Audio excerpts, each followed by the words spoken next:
Ibadur Rahman, welcome to change yourself. अगर आपने channel subscribe नहीं किया है तो अभी जाके उसको प्लीज़ सब्सक्राइब कर लें और ऊपर बेल आइकन भी लाजमी दबा दिएगा। आज का टॉपिक हमारा इम्प्रूव योर सेल्फ के ऊपर है, जो कि दुनिया का 10 अगर मुश्किल काम लिए जाएं तो उसमें से एक काम है कि अपने आप को इम्प्रूव करना। और मुश्किल क्यों है, वजह क्या है, क्यों इसको 10 मुश्किल तरीन कामों में डाला गया है? क्योंकि as a human being, as a natural instinct या नेचुरली गिवन नेचर, हम ये एक्सेप्ट करने के लिए तैयार नहीं होते कि हमारे अंदर इम्प्रूवमेंट की गुंजाइश मौजूद है। तकरीबन 70 to 75% लोगों को ऐसा लगता है कि वो एक परफेक्ट शेप के अंदर है हर लिहाज से, और उनके अंदर रूम फॉर इम्प्रूवमेंट मौजूद नहीं है। और ये सबकॉन्शियसली उनके दिमाग में चल रहा होता है, हालांकि वो मुंह से एक्सेप्ट कर रहे होते हैं कोई भी चीज़ परफेक्ट नहीं होती, हर चीज़ में इम्प्रूवमेंट की गुंजाइश होती है, हर चीज़ इम्प्रूव की जा सकती है, लेकिन बैक ऑफ द माइंड वो कभी ये नहीं सोच पा रहे होते कि हमारे अंदर क्या बुराई है, क्या खराबी है जिसको हम इम्प्रूव कर सकते हैं। तो आज हम इस टॉपिक के ऊपर बात करेंगे कैसे आप अपने आप को चेंज कर सकते हैं कि आप अपने अंदर ऐसी गलत चीज़ों को निकाल के बाहर फेंक दें या अपने अंदर कुछ अच्छी चीज़ें ले आएं और अपने आप को कम्प्लीटली इम्प्रूव कर लें। तो शुरू करते हैं आज की डिस्कशन। तो सबसे पहले देखें, जो साइकोलॉजिस्ट होता है या जो भी आपको डील कर रहा होता है, स्पीकर जो होता है, तो वो कोशिश करता है कि आपको इम्प्रूव करे, और वो इम्प्रूव सिर्फ इस तरह से करता है कि बार बार आपको वो एक चीज़ रिपीट करके बताता रहता है, टाइम टू टाइम आपको बताता रहता है, जिसके ज़रिए आपके दिमाग में वो चीज़ बैठना शुरू होती है और आप उस चीज़ को समझना शुरू होते हैं। तो अगर आपको लग रहा है कि एक वीडियो देख के आप बिल्कुल अपने आप को इम्प्रूव कर लेंगे, तो ऐसा नहीं होने वाला। I am really sorry. आपको ना सिर्फ ये वीडियो बार बार देखनी होगी, बल्कि इस वीडियो में जो एक्सरसाइजेस बताऊंगा, जो चीज़ें मैं आपसे शेयर करूंगा, वो भी आपने बार बार परफॉर्म करनी होगी अपने लिए, ठीक है? अब इम्प्रूवमेंट का सबसे बेसिक एलिमेंट क्या होता है, ये बात आप समझ लें कि आपका जो दिमाग है वो आपका सबसे बड़ा वकील है। आपका जो दिमाग है वो हमेशा आपको सही साबित करने के लिए फाइट करता रहता है। फॉर एग्जाम्पल, पूरी दुनिया को पता होते हैं कि भाई क्या क्या गलत काम है, ठीक है? और अगर आपसे वो गलत काम परफॉर्म हो जाए तो जो गिल्ट आपके अंदर क्रिएट होता है, उसको दिमाग किल करने की कोशिश करता है। वो कहता है यार कोई मसला थोड़ी है, इतना बड़ा काम थोड़ी, तो हो गया, बस हो गया, आप छोड़ो, भूलो तुम इसको, क्या लेके बैठे रहोगे सारी जिंदगी, वो तो था ही सी लाइक, उसके साथ तो करना ही चाहिए था। इस टाइप की जस्टिफिकेशन आपका दिमाग आपको देता है आपको सेटिस्फाई करने के लिए, क्योंकि वो आपका सबसे बड़ा वकील है।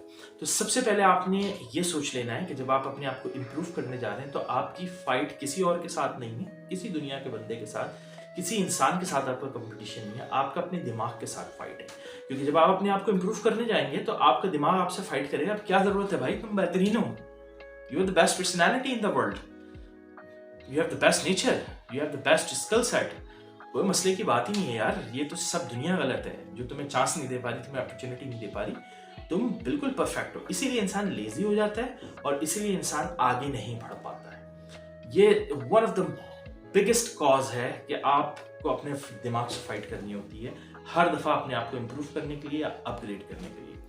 तो सबसे पहले चीज़ इसके अंदर ये होती है कि आप इस आसान तरीका ये होता है कि जो चीज़ आपके अंदर मिसिंग है या जो चीज़ आपके अंदर ख़राब है, फॉर एग्जांपल आपको पता है कि लोग आपको बोले यार तुम बहुत मजाक उड़ाते हो, हम तुम्हारे साथ नहीं रहेंगे, या हम तुम्हारे साथ नहीं रह सकते, हम तुमसे बात नहीं कर सकते। आपको पता है लोग आपको अवॉइड करते हैं इस वजह से कि आप उनका मजाक उड़ाते हैं, आपके अंदर एक नेगेटिव चीज़ है, ठीक है? अब आप इसको इम्प्रूव करना चाह रहे हैं, तो सबसे पहले तो दिमाग आपका आपके लिए पूरी फाइट करेगा कि यार कोई ऐसी बातें थोड़ी करते हो, तो हंसी मजाक होता है, पूरी दुनिया करती है, तुमने कर दिया तो कौन सी बड़ी बात हो गई, वो मुंह बना के बैठ गया, वो तो है ही बच्चा दिमाग उसका, इसलिए मुंह बना के बैठ गया और कोई बात नहीं है, देखो ये लोग तो हैं तुम्हारे साथ खड़े हैं। तो सबसे पहली चीज़ आपने जो है ना वो एक्सेप्ट करना है, एक्सेप्टेंस क्रिएट करनी है। This is the first step, note it down, acceptance. दिमाग आपको जितना भी कह रहा है कि आप बिल्कुल परफेक्ट हैं, आप बिल्कुल अच्छे हैं, लेकिन अगर 1/3 लोग आपको कह रहे हैं कि आप गलत मजाक उड़ाते हैं, या 1/3 लोग आपको कह रहे हैं कि आपके अंदर ये चीज़ मिसिंग है, ये होती तो बहुत अच्छा हो जाता, या आप कोई काम करते हैं उसके अंदर आप वो चीज़ नहीं परफॉर्म कर पा रहे, मिस कर रहे हैं कोई चीज़, और लोग आपको बार बार बता रहे हैं कि इसके अंदर हमें ये भी मिल जाता तो अच्छा होता है, ये मिसिंग था इसके अंदर से, हमें लगा कि यहाँ पे थोड़ी सी खराबी हो गई, ठीक है? तो सबसे पहले आपने ये एक्सेप्ट करना है कि हाँ, yes, there is a problem. ये सिर्फ इतना एक्सेप्ट करना है कि देयर इज अ प्रॉब्लम। दिमाग आपको कहेगा कोई प्रॉब्लम नहीं है, आप अगर टेलर हैं तो वो आपको बताएगा भाई तुमसे अच्छे कोई कपड़े नहीं सीखता इस पूरे पाकिस्तान में, तुम क्या बात कर रहे हो यार। और या कि तुम्हें बता रहे कि तुमने आस्तीनें सही नहीं सी, हर कोई तुम्हें आके बता रहा है आस्तीनें सही नहीं की, तो आस्तीनें तुम्हारी बेहतरी है ना, तुम छोड़ो इन बातों को। तो आपने सबसे पहले एक्सेप्टेंस क्रिएट करनी है कि हाँ कहीं प्रॉब्लम मौजूद है। अब वो मेरे अंदर मौजूद है, आगे मौजूद है, पीछे मौजूद है, कहाँ मौजूद है वो बाद में आइडेंटिफाई करेंगे। पहले ये एक्सेप्ट करना कि प्रॉब्लम मौजूद है। या अगर कोई कह रहा है कि आपके अंदर से ये चीज़ मिसिंग है, आपको अपने आप को अपग्रेड करना चाहिए, तो हाँ ये एक्सेप्टेंस क्रिएट करनी है कि हाँ ये चीज़ मौजूद है, ये चीज़ हो सकती है। क्योंकि एक मशहूर मुहावरा है कि when you speak you only speak what you know, but when you listen you might got to know something new. तो आप जब बोलते हैं तो आप वही बोल रहे होते हैं, आपको पता होता है, लेकिन जब आप सुनते हैं तो हो सकता है आप कोई नई चीज़ सीख जाए सुनने के बाद। ठीक है, तो इसी तरह से आपने क्या करना है कि ये चीज़ अपने दिमाग में रखनी है कि एक्सेप्टेंस क्रिएट करनी है। एक्सेप्टेंस जब आप क्रिएट कर लेंगे कि हाँ ठीक है कहीं ना कहीं इंप्रूवमेंट होगी या कहीं ना कहीं गलती होगी, तो फिर क्या होगा कि आप अपने दिमाग के अंदर दोबारा एक केस लगाएंगे। दोबारा अपने जैसे केस दोबारा लगता है किसी अदालत में, किसी कोर्ट में, इस तरह ये केस जो है वो दोबारा दिमाग में आ जाता है। अब दिमाग जो है पता होता है कि अभी तक तो कहानी ये थी कि गिल्ट फील कर रहा था और ये भी एक्सेप्ट करने के लिए तैयार नहीं था, तो मैं उसको जो था वो पढ़ा लेता था। लेकिन अब इसने एक्सेप्ट कर लिया है, यानी कि इसने केस लगा दिया कोर्ट में। अब मैंने प्रॉपर तरीके से वकील बन के इसके केस को फाइट करना है। ठीक है, तो अब जब आपने एक्सेप्ट कर लिया कि आपके अंदर ये खामी मौजूद हो सकती है या कहीं कोई प्रॉब्लम मौजूद हो सकती है या आपके अंदर ये रूम फॉर इम्प्रूवमेंट मौजूद हो सकता है या कहीं कोई चीज़ इम्प्रूवमेंट मौजूद हो सकती है किसी एरिया में, तो फिर आपका केस अपने दिमाग में लग गया। दूसरी चीज़ आपने क्या करनी है, दूसरी चीज़ आपने ये करनी है कि जब दिमाग में केस आपका लग जाएगा तब आपने अपने दिमाग को ये समझाना है कि कंपैरिजन करो। आपने अपने दिमाग से बोलना है कि कंपैरिजन करो, create a comparison, draw comparison. दिमाग सबसे ज्यादा आप अगर किसी चीज से डरते हैं ना, आप देखें बचपन से लेकर आज तक वो डरते हैं कंपैरिजन से। कंपैरिजन आपके लिए एक ऐसी चीज होती है कि आप उससे हमेशा भागते हैं कि यार नहीं यार मेरे काम को आप कंपेयर नहीं करें, मुझे आप कंपेयर नहीं कर सकते उसके साथ, मेरी नेचर डिफरेंट है, उसकी नेचर डिफरेंट है। माँ बाप को बोल रहे होते हैं, दोस्तों को बोल रहे होते हैं, लोगों को बोल रहे होते हैं, हालांकि कहीं ना कहीं आपको पता होता है कि अगर कंपैरिजन हुआ तो हो सकता है मैं उस टाइप के मार्क्स या उस टाइप की चीज़ ना ला पाऊँ जो कि जो शख्स की स्टैंडिंग है। लेकिन फिर भी आप हमेशा कंपैरिजन से भाग रहे होते हैं, आप हमेशा कंपैरिजन से दूर हो रहे होते हैं। तो ये कंपैरिजन जो है ना वो कोई बुरी चीज़ नहीं होती, इससे भागना नहीं चाहिए इंसान को। ये इंसान को बहुत कुछ सिखाती है। फेल होंगे ना ज़्यादा से ज़्यादा, फेलियर से अच्छी कोई चीज़ ही नहीं है दुनिया में। ये मेरी बात आज आप याद कर लें, नोट करके लिख लें। फेलियर से अच्छी कोई चीज़ ही नहीं है दुनिया में, क्योंकि फेलियर आपको सक्सेस का सही रास्ता बताती है। आप फ्लूक में एक इत्तफाकन सक्सेस नहीं होते, फेलियर आपको सिखाती है कि सही सक्सेस का पाथ क्या है। तो आपने अपने दिमाग को बोलना है कंपैरिजन ड्रॉ करो, कंपैरिजन ड्रॉ करो। राइट नाउ मेरे अंदर क्या चीज़ है जो मिसिंग है, अगर वो मैं ले आऊंगा तो क्या हो जाएगा। कंपैरिजन से दिमाग भागता है क्योंकि कंपैरिजन एक लॉजिकल आर्ग्यूमेंट होता है और दिमाग को पता होता है कि अगर लॉजिकल आर्ग्यूमेंट क्रिएट हुआ और लॉजिकल आर्ग्यूमेंट में उस चीज़ का वजन ज़्यादा हुआ तो दिमाग को वापस पलट के उसकी वकालत करनी पड़ेगी। अपना सारा काम धंधा छोड़ के वो वकील जो अब तक इस बात के लिए लड़ रहा था कि आप सही हैं, अगर कंपैरिजन वहाँ का जीत गया तो फिर उसे उसके लिए फाइट करनी पड़ेगी, क्योंकि दिमाग की ये नेचर बनाई गई है, ये बिल्ट दिमाग की बनाई गई है कि हमेशा जब वो ये कंसिडर कर लेता है कि ये चीज़ ज़्यादा फायदेमंद है तो फिर वो उसके लिए लड़ना शुरू हो जाता है, फिर वो उसके लिए फाइट करना शुरू हो जाता है। ठीक है, यही काम पॉलिटिशियंस भी करते हैं। आपने देखा होगा, एक अच्छी सी एग्जांपल देता हूँ आपको कि वो आपके दिमाग में सिर्फ ये प्रोजेक्ट करने की कोशिश करते हैं कि हम अच्छे हैं। तो जब आपका दिमाग ये मान जाता है कि हाँ ये अच्छे हैं तो ऑटोमेटिकली आपका दिमाग उनकी तरफ इन्फ्लुएंस्ड हो जाता है, उनकी साइड लेना शुरू कर देता है। बहरहाल this is not topic of today. तो आपने कंपैरिजन ड्रॉ करने हैं। फॉर एग्जांपल आपने कंपैरिजन ड्रॉ करना है, अच्छा मैं मजाक उड़ाता हूँ और अगर मैं गलत मजाक उड़ाता हूँ तो गलत मजाक के कंपैरिजन्स क्या होते हैं, कंपैरेटिव्स, और मेरे मजाक के कंपैरेटिव्स क्या है, मैं मेरे बुलेट पॉइंट्स क्या है। क्या मैं किसी के पर्सनल जिंदगी पे मजाक उड़ाता हूँ, क्या मैं किसी के फेस बॉडी शेमिंग के ऊपर मजाक उड़ाता हूँ, क्या अनकंट्रोलेबल ऑब्जेक्ट्स जो इंसान के अंदर मौजूद होते हैं, हाइट, उसका उसके हाथ पैर, उसका डिज़ाइन हाथ पैरों का, उसकी आंखों का, मुंह का डिज़ाइन, उसके बाल वगैरह जो उसके कंट्रोल में नहीं होते, अनकंट्रोलेबल एस्पेक्ट्स जो होते हैं उसके, उसका मजाक उड़ाता हूँ? क्या मैं ऐसा मजाक उड़ाता हूँ कि जिससे इंसान बहुत ज़्यादा हर्ट हो सकता है, तकलीफ में आ सकता है? और अब आप उससे कंपेयर करेंगे कि बुरे मजाक क्या होते हैं। जब आप बुरे मजाकों से अपने मजाक को कंपेयर करेंगे और one by one everything match हो जाएगी, तो आपका दिमाग ऑटोमेटिकली आपके लिए लड़ना शुरू हो जाएगा, हाँ भाई तुम बुरे मजाक करते हो, ये छोड़ दो वरना तुम्हें नुकसान हो जाएगा। तो आपने फर्स्ट स्टेप ले लिया इंप्रूवमेंट की तरफ। अब आपका दिमाग आपकी वकालत कर रहा है कि ये काम छोड़ दो, लेकिन अब आपकी एक नेचर बिल्ड हुई।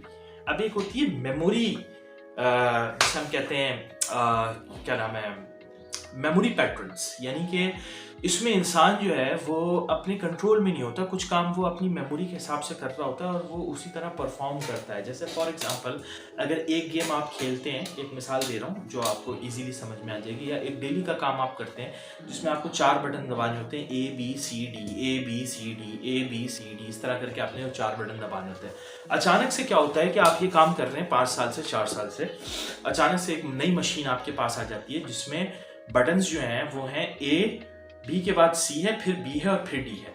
तो आपने A D, मतलब बीच में से D को स्किप कर देना है, A B D C यूं दबाने आपने बटन।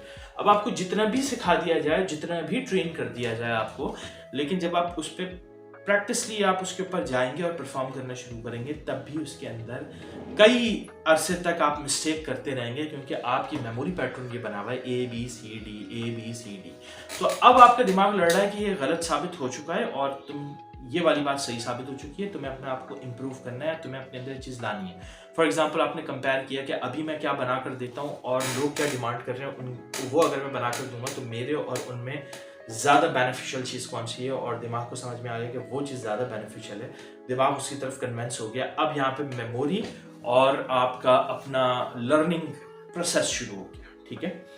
अब मेमोरी पैटर्न को तो आप इस तरह बीट कर सकते हैं कि सबसे पहले आपने अपने लिए कुछ ब्लॉकेट्स बनाने हैं। ब्लॉकेट्स इस तरह से बनाने हैं कि जैसे प्रिकॉशनरी मेडिसिन होती हैं कुछ, जो कि इंसान खाता है कि वो चीज़ रुक जाए। फॉर एग्जांपल अगर लेट सपोज कुछ लोगों को जो होता है वो आधे सर का दर्द होता है, मिग्रेन, और वो भूख की वजह से लग जाता है, तो कुछ उसकी प्रिकॉशनरी मेडिसिन आती हैं, वो पहले ले लेता है ताकि वो दर्द ट्रिगर ही ना करे अगर उसने खाना नहीं खाया तो, ठीक है।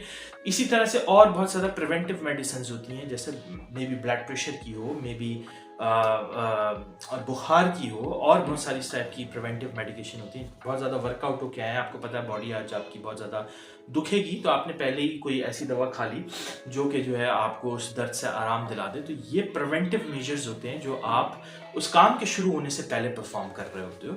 ठीक इसी तरह यही प्रिवेंटिव मेजर्स, यही चीज़ें आपको जो है वो लेनी है अपने इस मेमोरी पैटर्न को बीट करने के लिए। कि आपने ये डिसाइड करना है कि मुझे पता है कि मैं जाऊंगा और मेरा मुंह नहीं रुकेगा, हो सकता है मैं किसी का मजाक उड़ा दूं, किसी के चेहरे का, किसी के अपीयरेंस का, किसी की बॉडी का मजाक उड़ा दूं। तो आप अपनी प्रिवेंटिव मेडिसिन लेकर जाएंगे, और प्रिवेंटिव मेडिसिन ये होती है कि आप अपना ऑब्जेक्टिव बना के जाएंगे कि आज मैं पूरा दिन खामोश रहूंगा। आज अगर मुझसे कोई बात करने की कोशिश करेगा भी तो मैं उसे सिर्फ यस और नो में जवाब दूंगा। अब ये चीज़ आप पहले से सोच के जाए जा रहे हैं। अब जब आप वहां पहुंचे ना, तो मेमोरी पैटर्न के ऊपर आपका एक प्रिकॉशनरी पैटर्न लग चुका है, और बार बार वो आपको याद दिला रहा है कि आज आपने किसी से बात नहीं करनी है, आज आपने किसी से बात नहीं करनी है। अब आप अगर आउट ऑफ अ मेमोरी किसी को कुछ कहने वाले भी होंगे ना, तो उससे पहले फौरन आपका चेक दौड़ जाएगा दिमाग के अंदर कि आज मैंने किसी से बात नहीं करनी है। तो कुछ हद से आपको अपनी नेगेटिव चीज़ों को एलिमिनेट करने के लिए, मेमोरी पैटर्न को बीट करने के लिए इस चीज़ को फॉलो करना होता है। एंड अगेन आपका जो दूसरा हिस्सा है जिसमें इंप्रूवमेंट आती है, जाहिर सी बात है उसमें कोई मेमोरी पैटर्न इन्वॉल्व नहीं होता, वो आप ये साबित कर देते हैं कि हाँ आपको इन चीज़ों की इम्प्रूवमेंट की ज़रूरत है, अगले जो ये बात कह रहे हैं वो सही कर रहे हैं, मुझे अपने आप को इम्प्रूव करना पड़ेगा और मेरे अंदर रूम फॉर इम्प्रूवमेंट मौजूद है। तो फिर उसका एक लर्निंग प्रोसेस आता है। उस लर्निंग प्रोसेस को आपने किस तरह से परफॉर्म करना है, कैसे करना है, इसके ऊपर मैंने एक अलग से वीडियोस भी बनाई हुई है, एजुकेट योरसेल्फ के नाम से, मैं उसको नीचे लिंक लगा दूंगा। लेकिन ये है कि एक इस वीडियो में मैं आपको एक सादा सी बात बता दूं कि आपने क्या करना है। थोड़ा सा मुश्किल होता है क्योंकि आपको आदत पड़ी हुई होती है उन्हीं स्किल सेट के साथ, उन्हीं चीज़ों के साथ जीने की। अब आप अपने आप को इम्प्रूव करने जा रहे हैं, ज़रूरी नहीं है स्किल सेट, आप कोई अपनी नेचर इंप्रूव करने जा रहे हैं, आप कोई अपनी पर्सनालिटी इंप्रूव करने जा रहे हैं, तो आपने सिंपली क्या करना है कि बार बार उन चीज़ों को रेपिटेशन के ऊपर देखना है कि जिस लेवल पे आप जाना चाहते हैं। और जब आप बार बार उन चीज़ों को रेपिटेशन लेवल पे देखेंगे तो आपके अंदर एक इंटरेस्ट डेवलप होना शुरू होगा, जिसकी तरफ आप फिर खुद से बढ़ना शुरू होंगे और उस चीज़ के ऊपर आप वर्कआउट करना शुरू करेंगे। थोड़ा थोड़ा करें भले से, क्योंकि जब आप देखते रहेंगे तो थोड़ा थोड़ा आप कुछ ना कुछ सीखते रहेंगे, लेकिन वो थोड़ा थोड़ा करके एक कंप्लीट बार बन जाएगी आपकी, जो कि फिर आपके अंदर फिट इन हो जाएगी और आप वो इम्प्रूवमेंट हासिल कर लेंगे। हमेशा याद रखिएगा, इंसान के अंदर रूम फॉर इम्प्रूवमेंट हमेशा मौजूद होता है। Thank you so much, this is Ubaidur Rahman. Channel subscribe करना नहीं भूलिएगा, बेल आइकन भी दबाना नहीं भूलिएगा। अल्लाह हाफिज़।